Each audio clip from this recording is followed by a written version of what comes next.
Voltamos. Os direitos das pessoas com algum tipo de deficiência constantemente são desrespeitados. A justiça tem sido uma aliada na busca por uma sociedade mais inclusiva. Acompanhe.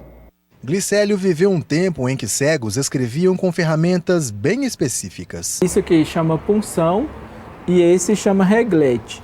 Então, aqui na reglete tem vários conjuntos de 6 furinhos cada um, que são equivalentes aos 6 pontos do sistema Braille. O sistema Braille ele é composto de 6 pontos na vertical, 3 de um lado e 3 do outro. E aí a combinação desses 6 pontos a gente faz todas as letras do alfabeto.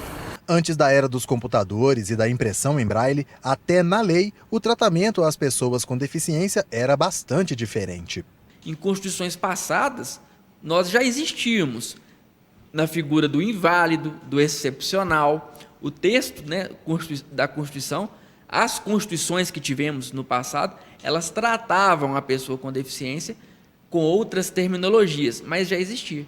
Mas o reconhecimento enquanto cidadão de dignidade, com igualdade de oportunidades como qualquer outro, né, isso veio formalmente falando com esse marco que é a Convenção da ONU, né, a Convenção Internacional sobre os Direitos da Pessoa com Deficiência, em 2009. O termo deficiente já estava lá, descrito na Constituição Federal de 1988, mas os anos seguintes só mostraram que esses direitos seriam concretizados a passos lentos. Era preciso algo mais para garantir o acesso de quem não conseguia competir de igual para igual em oportunidades. Desde o mês de julho de 2015, o Estatuto da Pessoa com Deficiência vem garantindo e promovendo os direitos dos brasileiros com necessidades especiais. O texto busca assegurar oportunidades e combater qualquer tipo de restrição ou discriminação cometidos contra essa parcela da sociedade. Atos que ainda acontecem nos dias de hoje, mas podem vir parar aqui, na Justiça.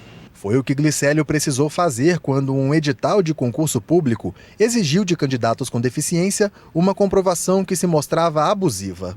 A UFMG lançou um concurso público, um edital de concurso público, e nesse edital ela exigia que a pessoa com deficiência tinha que pegar um formulário desse edital e levar para o médico preencher. E isso não é justo, porque eu preciso comprovar que eu sou pessoa com deficiência, mas um laudo médico já pré-existente, com validade de 12 meses mais ou menos, já basta, de acordo com a lei. A gente fez uma solicitação e nós levamos ao Ministério Público Federal para que ele interviesse e tentasse fazer com que o FMG voltasse atrás. E aí acabou que a gente conseguiu o deferimento disso e o Ministério Público recomendou que a UFMG reformulasse o edital e retirasse essa solicitação. A Mariana é publicitária e mora em Brasília. Mesmo sendo cadeirante em uma cidade conhecida por ser plana, também se viu forçada a recorrer à justiça. Eu estudava numa faculdade particular, em que o acesso para o segundo andar ou era de elevador ou era de escada. E eu passei 2 anos, muitas vezes eu chegava na faculdade e eu não podia ter aula porque o elevador não estava funcionando. E a faculdade não se preparou para me avisar ou para descer a aula para a sala de aula embaixo. Então, teve um dia que eu perdi uma prova e acabei recorrendo a um advogado. E processei a faculdade, no caso, por causa disso.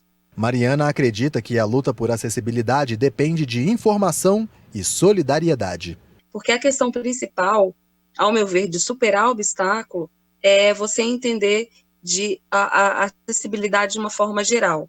Que, por exemplo, não adianta para mim não é ir a um restaurante e ter um banheiro acessível para cadeira de rodas. Eles vão atender pessoas que são cegas, pessoas que são surdas, sabe? São todas essas pessoas entenderem também que elas precisam ser recebidas da melhor maneira possível, como todos os outros são. A luta é coletiva porque as conquistas também são de todo mundo. Glicélio faz parte do movimento unificado de deficientes visuais. O grupo discute e propõe políticas públicas que melhorem a vida das pessoas. Então, através desse movimento, a gente já conseguiu a instalação de alguns sinais sonoros em Belo Horizonte. A gente já conseguiu um aplicativo que auxilia a gente a parar ônibus. A gente conseguiu discutir alguma coisa com a prefeitura sobre a instalação dos pisos táteis nos passeios. Apesar dessas conquistas, o cotidiano só faz mostrar a Glicélio e Mariana que o caminho para tornar a acessibilidade universal ainda tem obstáculos. Mas o que falta são as pessoas cumprirem o que essas leis determinam, entendeu? Eu acho que isso é que a gente está precisando agora, através de fiscalizações, fazer com que as pessoas possam cumprir o que a legislação determina. Eu acho que a mentalidade do brasileiro hoje em dia está mudando, mas ainda precisa mudar mais, tanto de empatia quanto de entender que todos os lugares precisam ser acessíveis a todo mundo.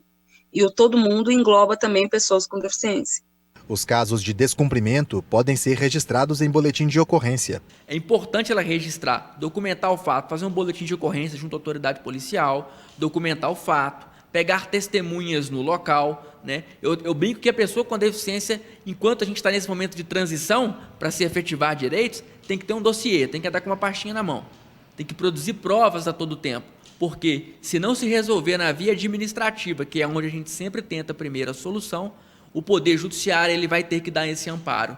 Porque não é a pessoa com deficiência que precisa se adaptar às situações. A deficiência ela não está na pessoa, isso mudou. A deficiência ela acontece no Estado, no ambiente, né? Na forma com que as coisas, com que os serviços, com que os bens, eles se apresentam para a gente. Se eu não consigo, Thiago, na condição de pessoa com deficiência, se eu não consigo acessar determinado lugar, determinado serviço, a deficiência não está em mim. A deficiência está nesse serviço, está nesse lugar, está naquela situação que não contempla a todos de forma igual.